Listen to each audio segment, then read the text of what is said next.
Hey, good morning, good afternoon, good evening, wherever you are. Scott Luton and Greg White here with you on Supply Chain Now. Welcome to today's live stream. Greg, how are we doing today? See that I came prepared. Always planning I ahead. was trying to find a new way to sneak that in. Wouldn't be what do they call that? A bro? If I didn't do that. Uh, well, what- big week of content continues. Big show today. Are you ready yeah, for this, Greg? yeah, I'm excited about this. I love the way that you've coined this phrase. I'll let you get it out there, but it's always good to get someone from the inside, right, to be able to tell us about the facts, the truths, the opportunities, and even the warts of technology and how companies are embracing, adapting, adjusting. Yes, so eloquent there. Well, as you mentioned, today's show, we're kicking off a new mini series here entitled Decoding Digital Transformation, sponsored by our friends at Next World. So today's show, Greg, as you're alluding to, is the first of three installments, and we're going to be focused today on the critical question. The critical question: how do we get here? All with a big time guest in Lyle Ekdahl. Greg, we've really enjoyed the pre-show conversations, and I think our audience is in for a treat, huh? Yeah, agreed. I'm looking forward to it. Lyle is it's going to be an interesting conversation. Yes, it Interesting will. dude. So, but folks, we're going to hear from Lyle. We're going to hear from Greg. We want to hear from you too. So use that chat function in the Sky Seats to let us know what you think as we work through today's conversation. Now, Greg, are you ready for me to introduce a little bit? I want to foreshadow some of Lyle's background before we bring him on. Are you ready? Yeah, let's do it. Wonderful. And folks, goodness gracious, Joshua in Chandler, Arizona, Enio from Boston, Joanne from New Jersey. Hey, Mary Kate's with us back today. Welcome, everybody. Looking forward to hearing from you all. So, our guest today, as I mentioned, you're in for a treat. Lyle Ekdahl is a recovering enterprise software executive. He's an accomplished executive that's worked at big companies, Microsoft, Oracle, JD Edwards / PeopleSoft, and many, many others. And get this, Greg, our guest has sold on every continent except for Antarctica, as you might expect. Well, Antarctica is a tough market, let me tell you. Penguins are discerning buyers. Oh, man. And he's worked with companies across all industries. So, in for a treat. Let's welcome in our guest here today, featured guest, Lyle Ekdahl. Hey, Lyle, how you doing? Is that all I need to do, Greg, to be That's it. professional? That's it. Yeah. Well, we needed that. Excellent. And we That needed those creatine and those red shades. I'm so disappointed you didn't bring those red shades, Lyle, that we had in the promo shop. We'll save that for the next show. How about that? You bet. Those are actually from a customer, an Italian glass maker. That used to be a customer of mine. Really? Wow. At Oracle. Yeah. Well, that's just I can only imagine the stories there, and we're going to glean a few stories and critical insights, valuable insights here today. But before we get there, I'm going to start because we learned a little about Lyle in these pre-show conversations, Right. and we found out that in some of your free time you write music. So, Lyle, today, as you may know, is National Margarita Day. There's going to be parades everywhere. That takes my brain directly to, of course, Jimmy Buffett, right? But I'm going to ask you and Greg, starting with you, Lyle, what artists or songs come to your mind when you think of the word margaritas? Well, when I think of the word margaritas, I guess I go in a completely different direction here. I do not like to waste away. Okay, so I think directly to some of the great progressive music that I enjoy and that I attempt to write. So when you think of Margaritaville, when you think of margaritas, you think of limes, right? Salt. Yeah. Okay. There's And the sun. sun, right? And to me, that sets up a really interesting potential modal interchange, right? So you've got your salt, you got your lime. Let's start there. You got your lime that can be somewhat bitter, right? So maybe Aeolian mode, minor mode, a little sadder, right? And then you move into the salt, the spice of life, right? That's maybe more major, or maybe even a little Dorian, mode in there. And then finally, you get the sun very bright. So you're gonna sharp one of your steps in your scale, and therefore you're in the Phrygian mode. And so to me, that margarita is the perfect progressive song. Okay, man, that's got to be Greg. That's got to be one of our most thought out, expertly responded to fun warm up questions we've had. Yeah, in the 30 seconds you gave me. Yeah, my next hand gesture. Right. Well, so Greg, what comes to your mind? Yeah, clearly not as skilled a musician as Lyle, but that's very impressive. All of those varying scales and whatnot. So I have to say, when I think of margaritas, I do think of Jimmy Buffett, but not Margaritaville. I mean, that song, I was just a kid, baby, when that song came out in 1977. But it really launched him to fame. And it's interesting, some of the songs that have come along since or have been rejuvenated right over his career. I mean, one of the most prolific songwriters and real estate developers. And I mean, there are whole, I don't know if you know this, Scott, wow. There are whole housing developments called Margaritaville, or there's one at Hilton Head called Latitudes. Really? Okay, so it's a 55 and up. It's a 55 and up neighborhood, community, right? Okay. Yeah. And you can drive golf carts. Now, just imagine sitting at a bar called Margaritaville with your golf cart and then driving home to your pink, purple, yellow, or green home. It's like Key West on the mainland. It is absolute mayhem.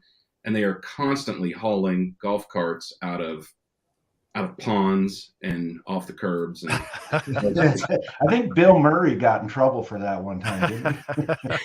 I think you're right. I think probably one of many things he got in trouble doing. But, yeah. But one less I'll put. So I think of Jimmy Buffett too, and I love y'all's answers. We need a whole show dedicated to National Margarita Day. But there's a great documentary on Netflix. I think it's called Parrot Heads, as you might expect, because the community in the kind of the modern sense of what he has built, the following. It is amazing what people do as part of the Parrot Head Nation. So, all right. So now that we've had a little fun, thank you, Lyle, by the way, for playing and indulging us, you and Greg both.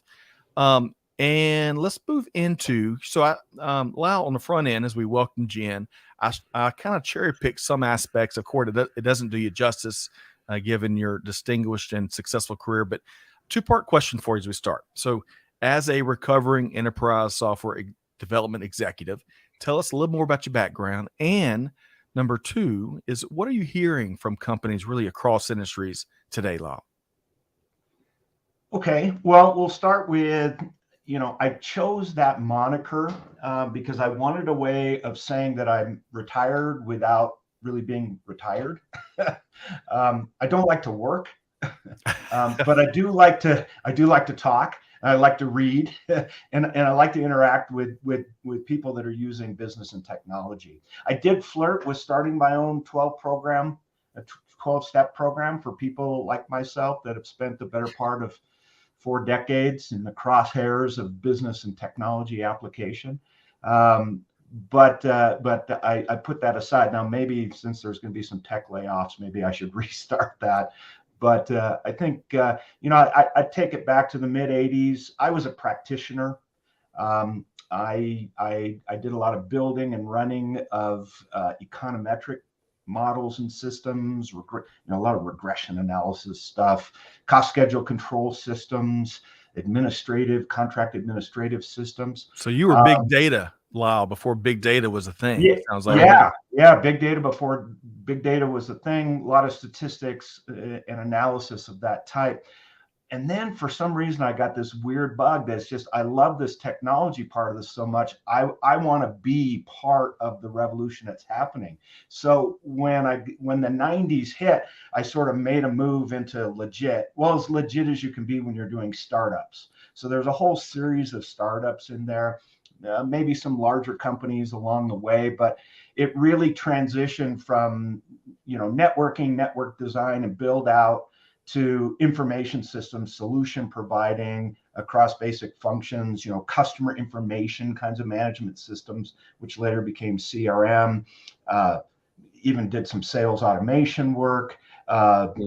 Call centers were really big in the 90s, right? So there's a lot of call center automation in my background as well there.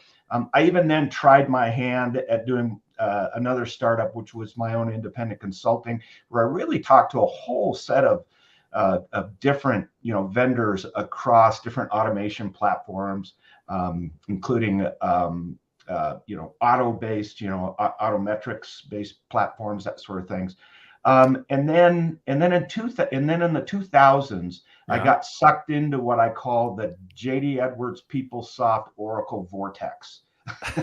so had a few stints of big corporate life, but this was all in, big mergers, acquisitions, obviously, that occurred through those eras.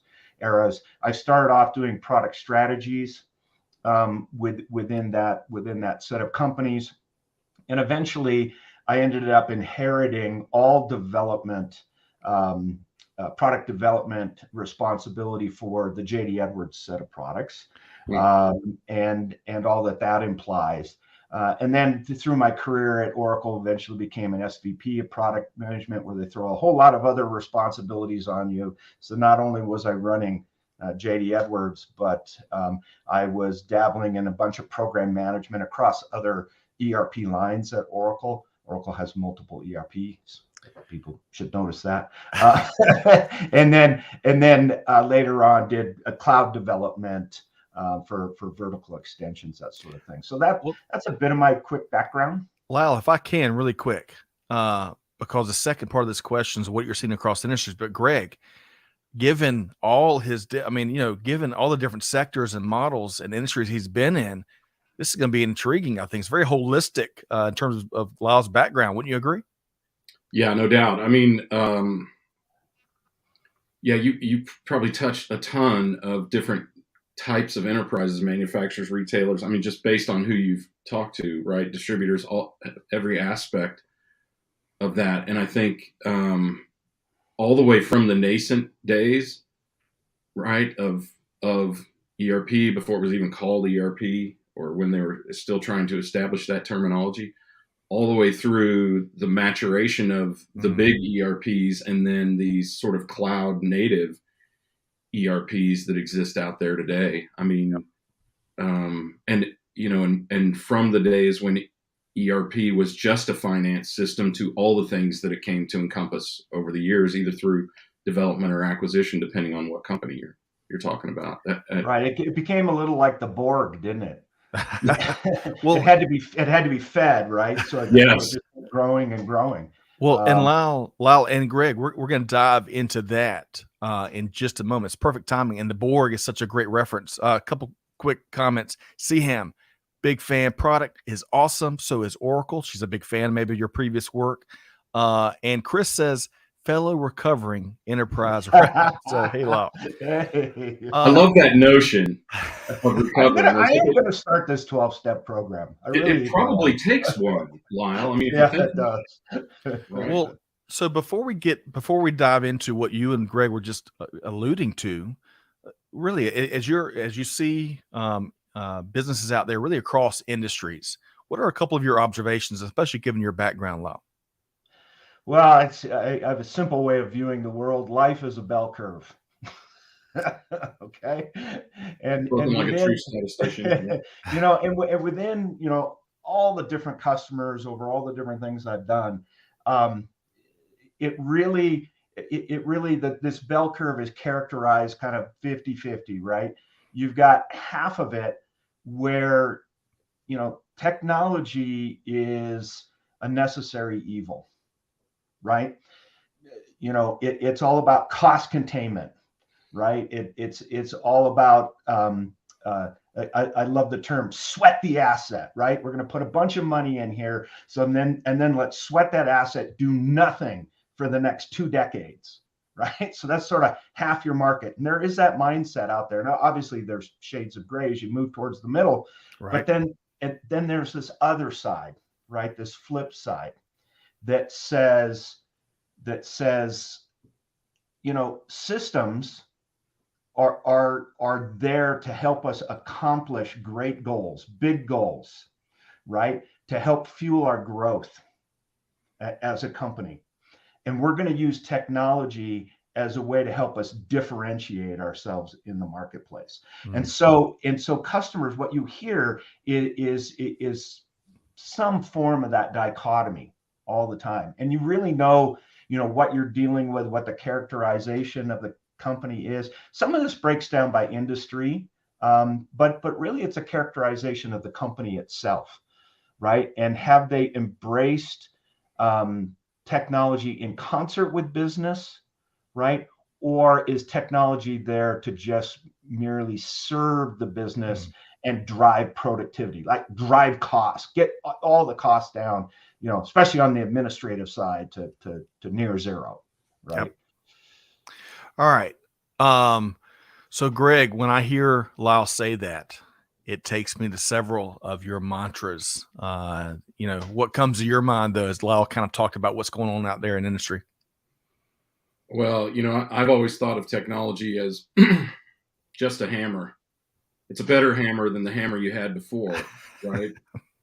And it is subject to exactly this, the foundational principles or the growth model of a company, whether you are sweating the asset, which is a great term.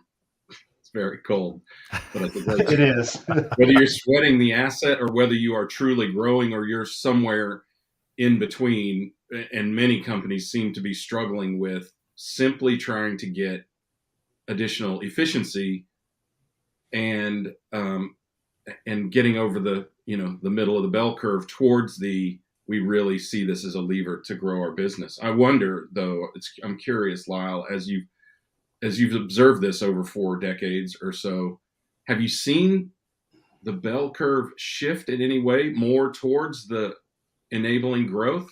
I mean, is the long tail lesser on the sweating the asset aspect of it, or I'm just curious. I don't really. I think that long tail is still there. Definitely, definitely see that. But yeah, I think there is an awakening, is what I would say, that there is a different journey, right? Because the landscape has changed so much, right?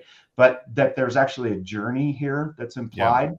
And it used to be so much about destination, right?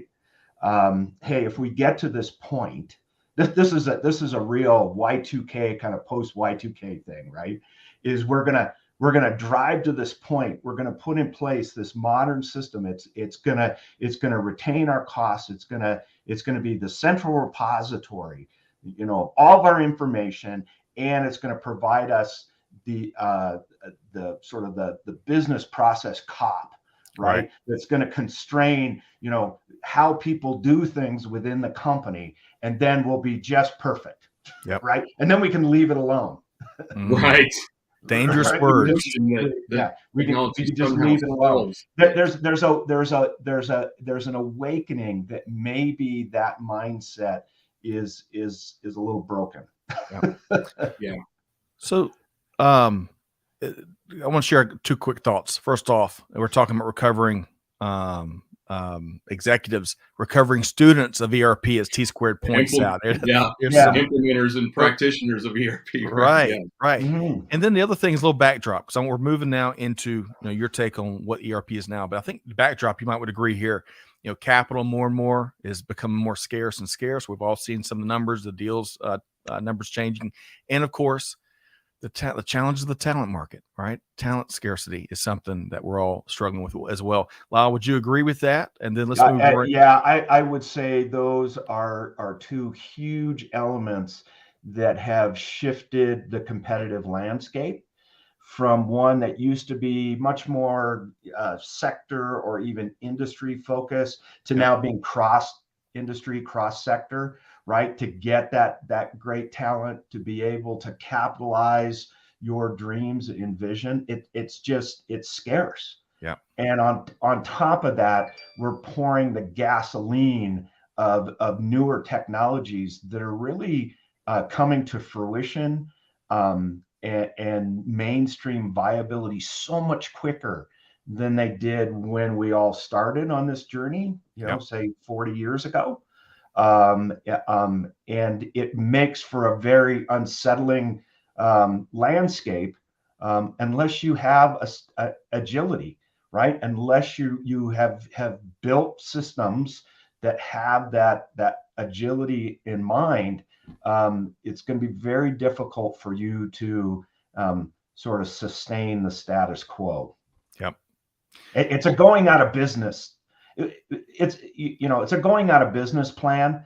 Maybe not quite that dark, but it is a little dark, Well, right? Because it's the road to irrelevancy.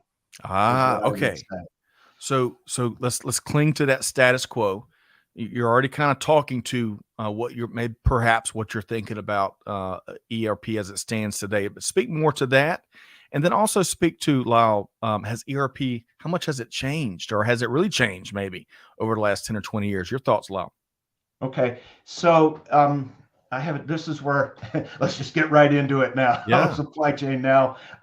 This is where I have a tendency to overcomplicate. So let me take a step back and I'll oversimplify first.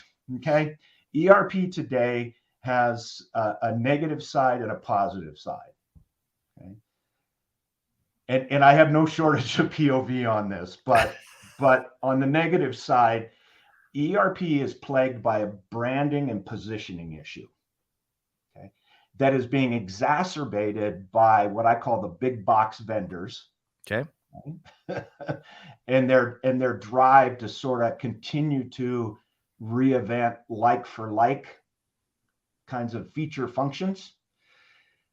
And then there are also this set of generational issues that beset the consumers and the practitioners that are underscored then by this rapidly shifting techno business landscape. So the result, right, is a state of a lot of overpromise, a lot of overinvestment, under delivery, frankly, underutilized, mostly, meaningless, continuous feature function explosion.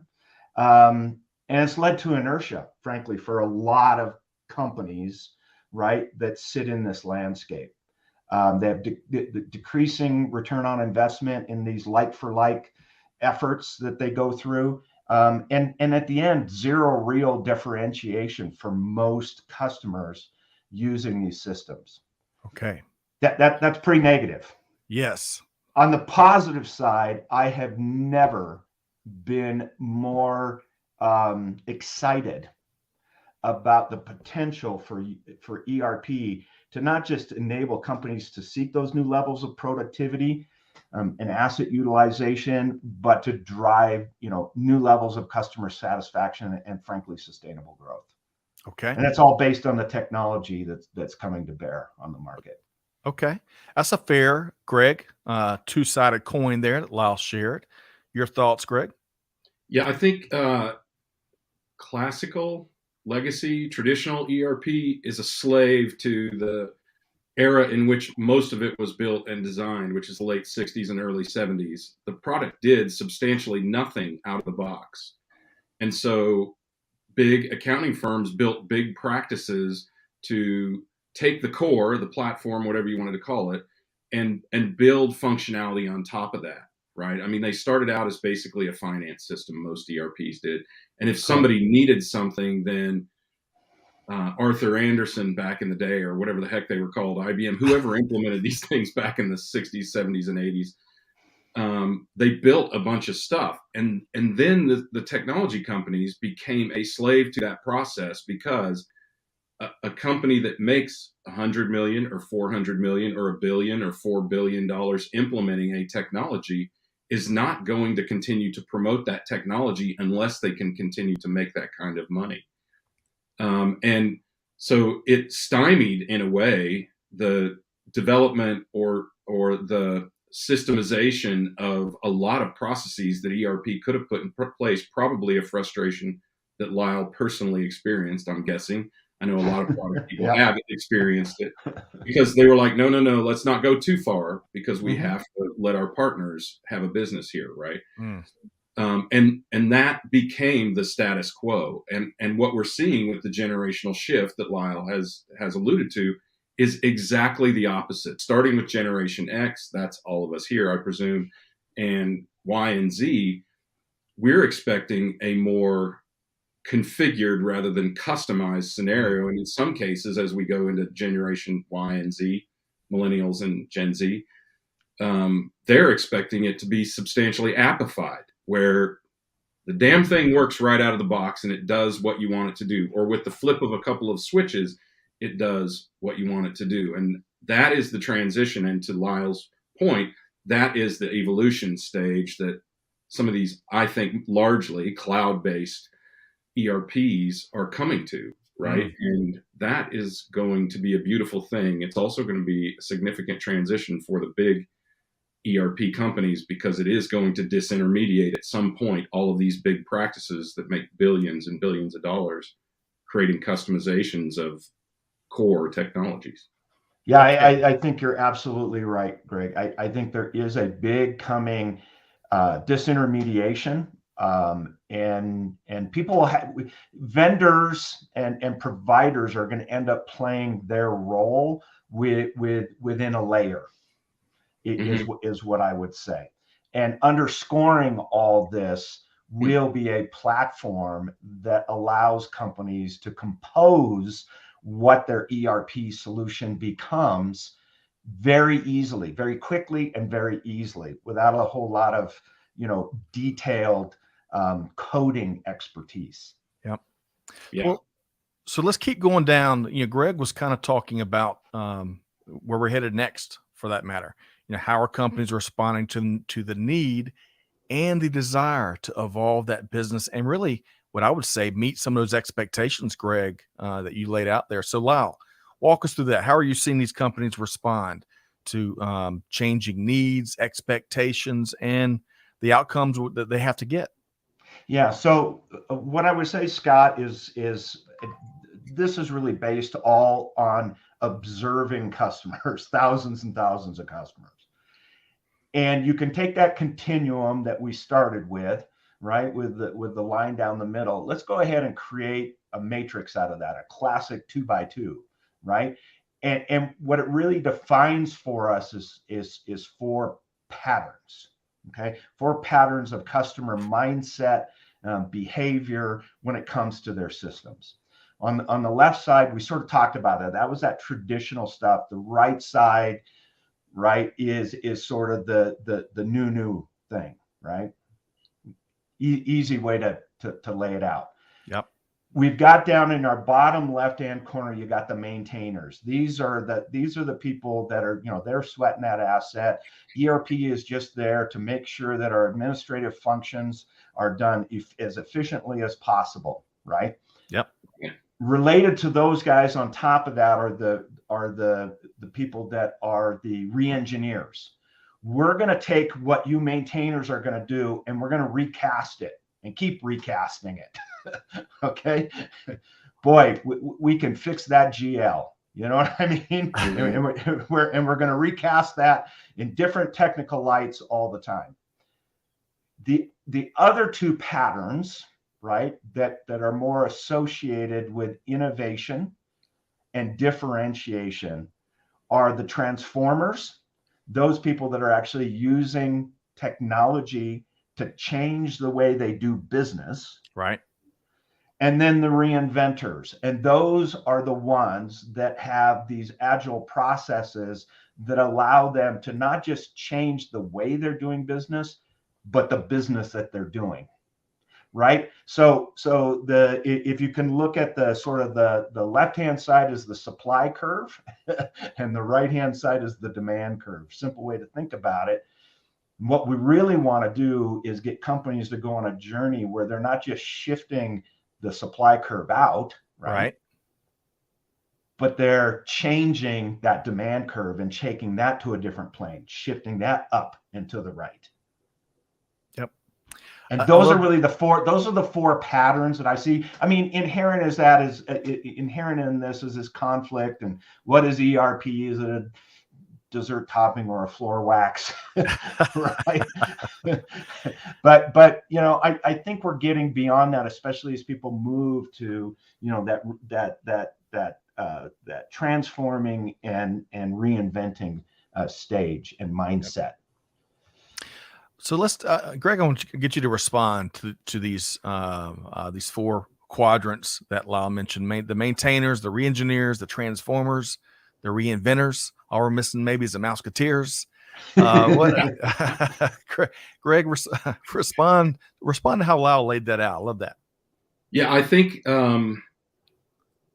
you said it earlier, Lyle. You said, if we get to this point, then we'll do something else. That is the mindset of the maintainers and largely of the re-engineers, right? They aren't certain that there is anywhere for them to go. It really is a business mindset for them. And I think that prompts the kind of approach that they take to not just ERP, but technology generally, right? I mean, I was fortunate to sell, a configurable cloud native technology in 2011, which sounds like it was a million years ahead of its time. Right. But honestly, I felt like we were about 11 years late.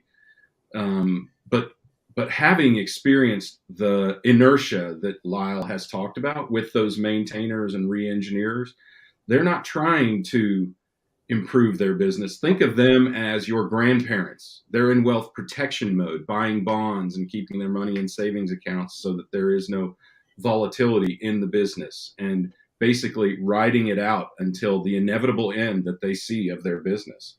And then you get on the other side of the curve to the transformers and especially the reinventors. The reinventors are really sort of transcendent to this whole thing, but those two mindsets are more, we can expand this business or even change this business to be something different than it is. And this technology enables us to do that by giving us information, by, in some cases, improving productivity, but also giving us insights into the business that we otherwise wouldn't have had. Right. And that's what I see here as a difference, is really the line between growth mindset and grandparent mindset is kind of the top of the bell curve, I imagine, of these companies that are some way out on the growth end and others way back on the maintaining the status quo. Yep. And right. So thank you, Greg. I'll tell you, y'all two are vibing. We need about 6 more hours with Lyle and Greg. I was going to say, we're going to get it all figured out, really. 6 hours of ERP. Isn't that what we retired from, Lyle? That's right. Recovered from? 6 hours. But Greg, we could get some margaritas. Yes. Sit around the fire and talk about this. Now I'm in. And figure it all out. All right, so let me depart for a second. Lyle, I want to come back to you and do a follow-up on these 4 phases. But before I do that, we've had some great comments here. Really quick, Siham is responding to that talent scarcity we mentioned earlier. She says, many say talent's hard to find, but systems like Oracle just need a little bit of playing with. I'm not an IT pro and didn't know how to use it until day one of work, but leveraged ERP quickly for plant bomb intro. So respectable opinion there for sure, Sam, and congrats on figuring that thing out for sure. Chris says, enter ERP marketplaces and system integrators finally accepting best of breed. Now that seemed to be a lot of folks agreed with his comment there. And then Randy says, agree, Greg, team members want it to work out of the box. However, with a big but, when we need to customize, we want to change using a no code requirement. And then finally, Enio, or maybe Dr. Falesco, if I said that right. Thanks for joining us. Lyle, I'd always assumed that the transformers included the reinventors. So I'm going to take that comment and I want to go back to those phases here, Lyle. Speak to us.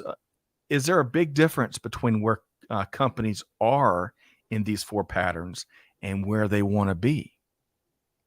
Yeah, I would say for the most part, yes. Right. Again, we've talked a lot about sort of that lower right and hunkering down and we don't need no reinvention around here until I retire, right? So let's set that aside. When you look across the other quadrants, I think one of your commenters really sort of hit it. There is an affinity across those other quadrants, and there is an implied journey there. In reality, we do have to come to grips with a couple things. First, that I think most people recognize that there is a strong correlation between the reinventors, and the transformers, I would say, to agree. Those that are going to think cloud first, mobile first, there's a correlation between that and sort of high achievement and more sustainable growth.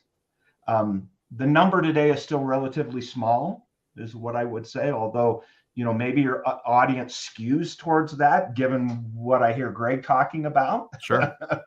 But there is that long tail out there, right? Mm-hmm. And we did talk about that. At the end of the day, I think most companies have a goal, and that goal is not to become irrelevant. Okay, nobody wants to be irrelevant. I will tell you that buying aging parts, for your AS400, on eBay, which I've had customers that were doing that, or even clinging to a vendor prescribed best practice circa Y2K is really, again, that road towards irrelevance. I think people are moving from that sort of vast middle into more of the transforming, reinventing quadrants. And I think that's represented by your audience. I mean, the important thing to note here is that we have crossed the Rubicon, right? Yes. Technology is embedded in everything we do and in every business process. Yeah. Right. And so you can't deny it anymore. And so the key is, how do you harness it? Yes. Right. There's no saying I used to use. It's that technology is so powerful it can be used for good or evil. Well, what I would say is jump on it, lean into it, learn it, like one of your commenters said, yep. and apply it. Yes. Right. And then you can control it, and you will drive your business to that desired goal. And we're going to be talking about that desired goal in just a second. But I got to go back to this analogy. And yes, T Squared, who holds down the fort for us on YouTube, this is a brain picking session. And if they add the guitars, we might add some guitar plucking session too. But Greg, some folks, Lyle mentioned the road to irrelevance. Some folks are shooting down that road like it's I-20 and they're doing 85 miles an hour headed towards irrelevance.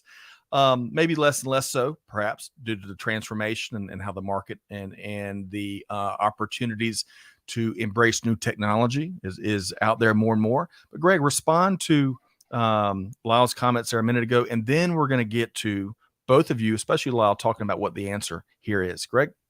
Well, to your question, right, which is, are companies where they, what is it? Are companies where they want to be? Right. Or, I'm not even sure many companies can realistically assess where they are. Right. There is a certain amount of cognitive dissonance in every company. You're always more or less progressive, more or less innovative than you actually think you are. Right. And regardless of what you put on the wall, you could be one of those companies that is completely stagnant and think that you're growing.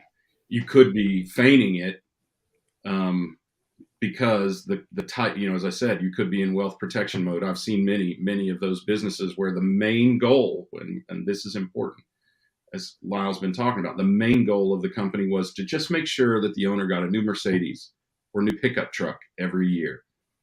But I think the important thing to think about as we talk about is people continue to bring up the technologies, blockchain and no code and all of that. That's not what's important here. Right. ERP is not what's important here. What's important here is that you align technology, as Lyle said earlier, with the goals of your business. And then you figure out where that technology solves a proximate problem to advance or maintain, Lyle, right, your business. Yeah, that's right. Where you want it to be or where you want it to go.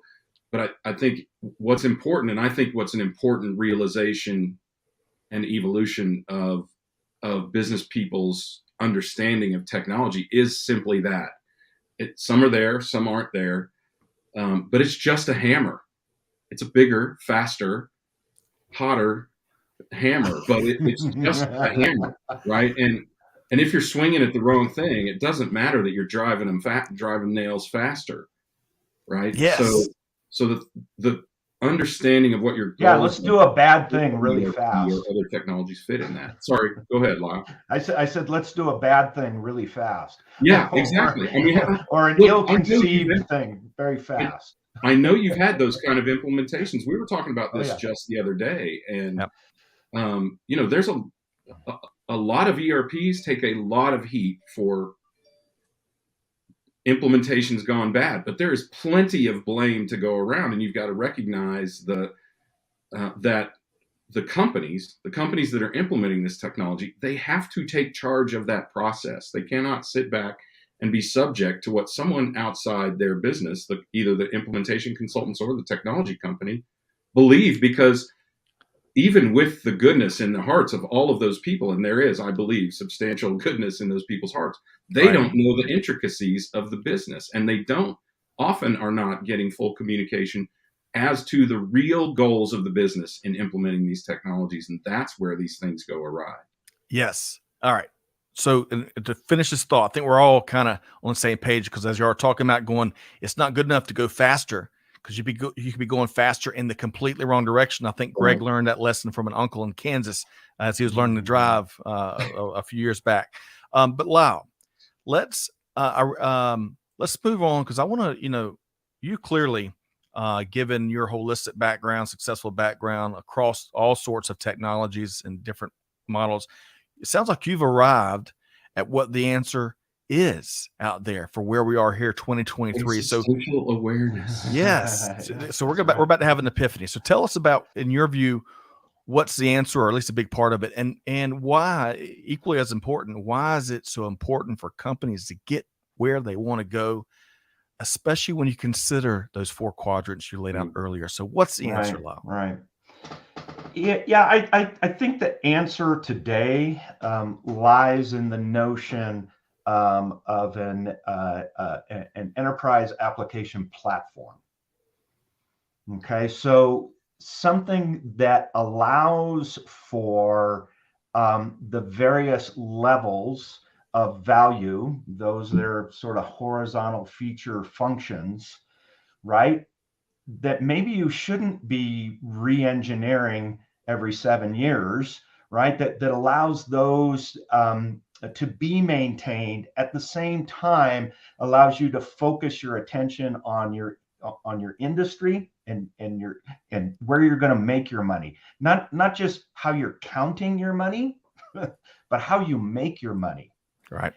And allows you to apply technology, call it a hammer, if you will, to those things that allow you to better define how you make money, and then how to differentiate yourself from those in your industry and your competitors across industry, right? And so it has to be aware of the foundational, but you don't always have to start there. And I see that, to me, as one of the biggest problems. Well, we're gonna, we need to make this change in mindset. So what we're going to do is we're going to throw out everything and go ahead and start at the bottom yet again.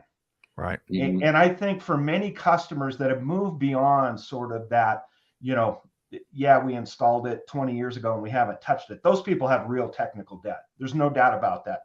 That's a major issue that they have got to deal with.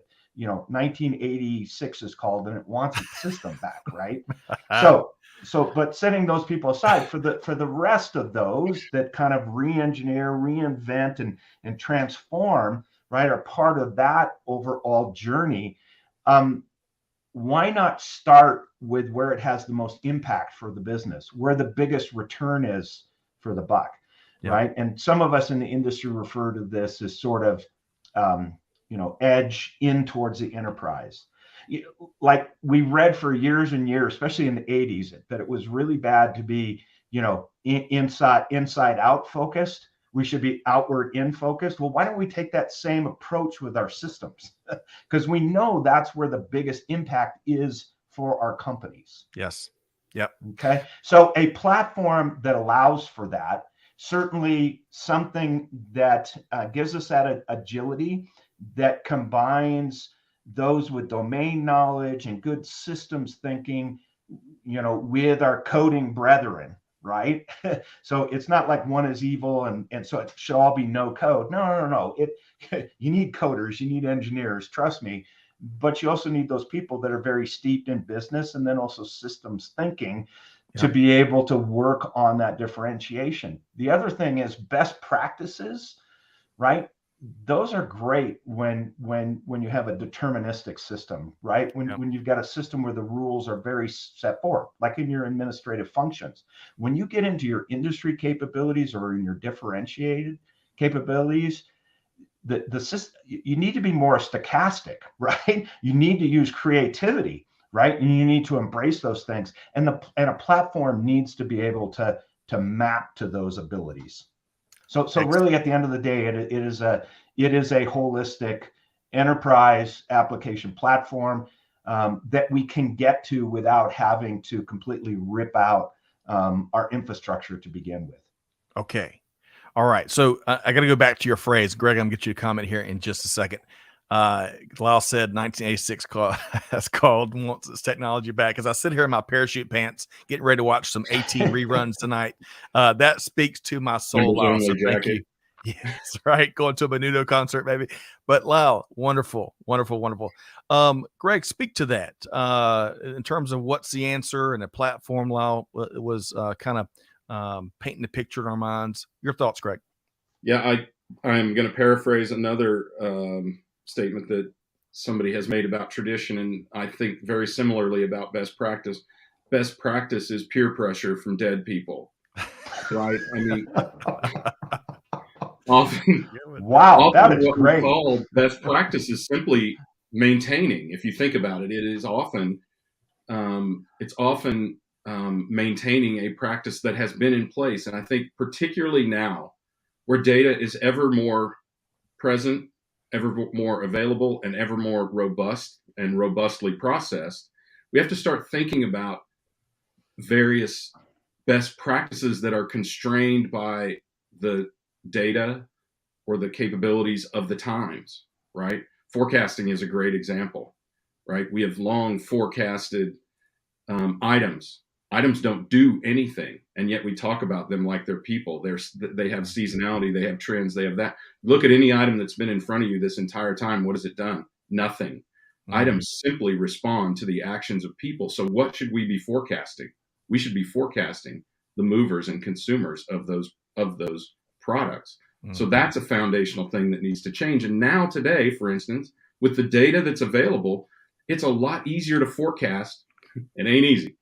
Or at least to use robust data so that when it is available, we can have a better shot at forecasting the actual influencers on the movement of products. That's just one example, but I think there are other examples. Greg, I haven't taken exception to much of what you said, but I'm just going to pick at a little piece here. Yeah, the items themselves. Yes, the items themselves are not people, but they're becoming more intelligent. Okay. And they're being embedded with intelligence, with the ability to generate more levels of data than ever before thought possible. That is a huge fundamental impact to business models. Huge. Yeah. And how we view systems and how we interact. Right. And it does. And so, I think that informs things like forecasting or whatever. Absolutely. Other aspects. Absolutely. Of business, right. Absolutely. That robustness of data. I mean, we could get really deep here. Oh, data's at the heart of all this. This is a 6-hour conversation. Data is the application at the end of the day. But I think the bigger point there really is that the robustness of data is one example of where it enables us to cease to use best practice and to start to develop and impart. And to your point, Lyle, there are lots of angles to attack this. Impart new practice that is better than what we're calling best practice today. And it changes. And given the changing state of the world that we live in, It has to be evolutionary. It has to change over time. Yes, It's exactly. not a one-time thing. Yes. And it has to be informed by the data, and the data will be constantly changing. It'll get richer, Right. as we just said, and it will be constantly changing. So let me jump in here. We got a few minutes. Rob can't We're stay in wrapping up. conflict, so he has to stop this now. So, Yeah. Yeah. Well, really, it's tough to have these conversations, big, massive transformational conversations in an hour, less than an hour by the time we make introductions and whatnot. I want to share this quick comment from Kim Winter, our dear friend from Dubai. Great show, team. Much of the tech wisdom is way above my pay grade. Kim, kindred spirits, my friend. I feel you. I feel that in the bones. Great to have you here. Okay. So Lyle and Greg, Lyle, getting back to you here for a second. So you mentioned the platform, and you and Greg both have kind of spoken about the platform that's required with where we are and where we're going. So we're not doing 100 miles an hour in the wrong direction towards the land of irrelevance that you were painting the picture of earlier. Anything else you want to expand on in terms of the concept of that platform, Lyle? And any thoughts you want to tee up for our next conversation? Because we got two more installments as part of this Decoding Digital Transformation coming. Lyle? we'll get to 6 hours eventually, won't we? Yes. Yeah. I mean, I see a whole podcast series that's like 20 installments long. I like how you think, Lyle. I like how you think. Yeah. I mean, I think at the end of the day, platforms don't tell you how to do business. They don't put endless straitjackets on you. I mean, they're not just this race towards the lowest common denominator, right? Yes, the horizontal big box vendors have their role. That's important. But again, I said that there's like this value of ERP capability that drives from administrative up through differentiated, and a platform will embrace that and give you the agility that you're going to need, especially where you're touching the market, to try new things, to try, fail, change, right, and do what you have to do to map to your real goals. Yep. And as we talked about, it'll be embedded with some of the modern technologies, and as new technologies come along, we haven't seen the end of it, right? Because technology change is continuous, so it has to be able to support whatever's next down the road. And I don't have a perfect crystal ball. I couldn't tell you. Are you if sure? I did, I would go to Vegas. I'd be done, right? Red 19 is the one. Red 19 from my crystal ball. Well, so Lyle, we really spent most of this conversation kind of how did we get here and current state, status quo, and including you and Greg both speaking about what we've got to embrace, and really what's next, which is the next installment. We'll touch on that here towards the end. But I got just a couple of final questions for you, given the limited time. And Lyle, I know you got a jam-packed schedule. Let's talk about the why, Lyle, the call to action. So can you very quickly highlight why it's important for companies to make those changes that y'all both have been speaking to today when it comes to their enterprise applications approach? Lyle? Yeah, I think we said a bunch of this up front, but it's good to underscore it. There is an imperative to change, and it is more real, and it's more insidious than Y2K. All right, it is incumbent in this notion of the scarcity of labor, the ability to get capital, the ability to deal with technological change, because the rules of competition have been rewritten. And there is no turning back. It's only going to go forward. So to me, while it's not hey, you got to have this system in place by January 1st because of some marketing hype, and right, it's not that. It's that slowly but surely, right, your competitors are the reinventors. And they will eat your lunch, and you will become irrelevant. That's a pretty powerful why. Wow. Thank you very much. Greg, I want to give you in Reader's Digest fashion, or a TikTok fashion, I should say, maybe. What's your brief response to that why, Greg? And then we're going to make sure folks know how to connect with Lyle. Yeah, in a minute and 4 seconds. Amazon, right? The ultimate reinventor. and generational shift. I mean, look, I was once at a trade show where somebody said, someone who ran a $50 million, I think it was HVAC distributor, said, I can't see Amazon being able to do what we do. Fortunately, they said that right before I went on stage, and I said, I can't see them being able to do that either, unless they have a free weekend. And you not being able to see it is precisely the problem, Lyle. That is an excellent example of a maintainer, someone who can't even see the future, right? Mm-hmm. They don't even know their own business to know how easily duplicated it is with enough capital. But also this huge generational shift, right? We keep talking about this. Baby boomers have been retiring at 10,000 a day for what is it, half a dozen years now, and 3.1 million additional over that retired in 2021. The great resignation was not Gen Zs, Gen Xs, or Gen Ys. It was baby boomers. And that is leading to what Lyle is alluding to, which is this incredible shift to which there is no going back. They ain't coming back to the workforce, people. And a lot of the knowledge that leaves with baby boomers is never seen again because it's not documented. It's from that era prior to Y2K, when processes weren't documented, when they were half technological and half manual or whatever. Right. And so we have to embrace that this is changing. Also embrace that these new generations don't want to do the work that has been done, that we have held for people for so many years. And that's why robotics and robotic process automation and other technologies are coming to the fore, because people don't want the dull, dark, dirty, dangerous, the mundane jobs out there. They know that technology can do it. They see it every day on their phone, right? And they expect technology to do it. Yep. Well said, man. Right. That was great. I know you run a really tight show here, yes. Scott. So but go deep, Lyle. Come on. 20 seconds. 20 seconds. Go ahead, please. Your show. Because it's embedded in what Greg just said. There are 5 techno business, meta trends that will fundamentally change the landscape over the next 5 years. They are mass automation through, empowered by RPA, but AI and ML.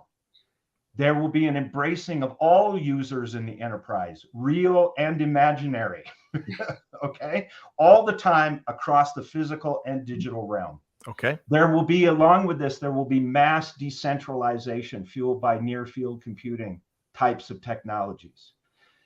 There's going to be a return to focus on how you make money. So industry is going to become more and more important, and differentiation through low code, no code, more important. Finally, that platform that underscores all this, that can help you orchestrate and compose your ERP. And that's the platform that you and Greg both were alluding to earlier. That's a big part of the answer moving forward. Okay, Lyle, I hate to leave it here. And really, I'd love to bolt on a few more hours and get you and Greg and a margarita and Jimmy Buffett and have a good old time, solve a bunch of the world's ills. But Lyle, if folks want to kind of have this conversation with you, bring you in as a keynote, maybe are you still doing some consulting? Or maybe I do. Yeah, absolutely. So I do some speaking. I consult with vendors, investors, customers on the impact of enterprise applications and sort of what their characterization is within the matrix and how they move towards higher value delivery of applications. And then, I sit on some boards of companies. So best way to reach me is at Lyle Ekdahl on Twitter or LinkedIn, Lyle-Ekdahl, EKDAHL. It's just that easy. And we dropped some of those in here in the chat. Appreciate everyone's. I love all the comments coming in. I agree. I love Lyle's and Greg's. Been there, done that. And where we're going, expertise. Lyle, big thanks. We look forward to having you back, I think, on the 3rd installment of the series. We'll touch on that here in just a second. But big thanks to Lyle Ekdahl, recovering enterprise software executive, and a whole bunch more. Looking forward to it. Swoosh me out. Thanks, Lyle. Thanks, Lyle. Good to talk, guys. Good. Man, God, that was fun. It really was. We needed a bonus edition, like a big bonus edition of the show here today. Greg, I want to get your final takeaway, but really first, before we start to wrap. Big thanks to Next World, right? Yeah. Our friends over there are sponsors of this Decoding Digital Transformation series. Learn more about all the cool things they're doing, moving mountains, and a lot more at nextworld.net. And as I mentioned, our next installment, so episode 2 of this Decoding Digital Transformation, is coming up April 27th, Greg. And I don't know how it's going to be tough to top this first one. 12 noon Eastern time on April 27th, we're going to be learning from Greg Davis with Grant Thornton, of course, a big brand, big organization out there, focused on the topic of what's next, right? Yeah. And then third and final installment, we're going to be bringing Lyle and Greg back together. So that's going to be lit up on the third and final installment. But hey, join us on the second one on April 27th. I think we got the link in the chat. Okay, Greg, as we wrap, Micro Machine Man style from the 80s, that's been one of the theme. I love Lyle's comment about 1986 called, and they want their technology back. Your key thing that folks got to hear from the last hour, and then I'm going to wrap us and send us out. Well, we talked about it towards the end there, platform. I think the whole notion that Lyle sort of stripped down to its essence is don't rip out everything and start all over again, right? There are ways to leave an ERP system doing what it does best, and that may be different based on your enterprise, but clearly it is finance, and especially international finance coordination. Let's just say it's that. And then put a layer over that to capture all of that, those transactions and all that valuable data for which it is the single source of truth. And then layer on to, I can't remember whose point that was, best of breed type solutions for some of those specialist areas. We're seeing that more and more with ERP. Yep. And also expect it to be simple and expect to deliver the user experience in simplified fashion, because that is what is expected of the current and coming generations in the professional world. So just be ready for that. I mean, if you see your kids, or if you're a maintainer, your grandkids out there on their phones, think about your ERP, your technology system, having a cute little baby like that, working on it, but being as simple as the phone that they're on. I love it. And that was our friend Chris Knapp that you were alluding to there. Chris, great to have you here today. Clay and the whole team dropped that link to installment number 2. It's going to be jam-packed and lit up, so y'all join us for that. Folks, make sure you connect with Lyle. Make sure you venture over to nextworld.net and check out the cool things that Mark and the team over there are doing. A big thanks to Catherine, Amanda, Clay, Chantel, everyone behind the scenes, part of production. On behalf of Greg, Scott Luton here signing off today. Hey, challenging you to do good, to give forward, and to be the change. We'll see you next time right back here. Spotching out. Thanks, everybody.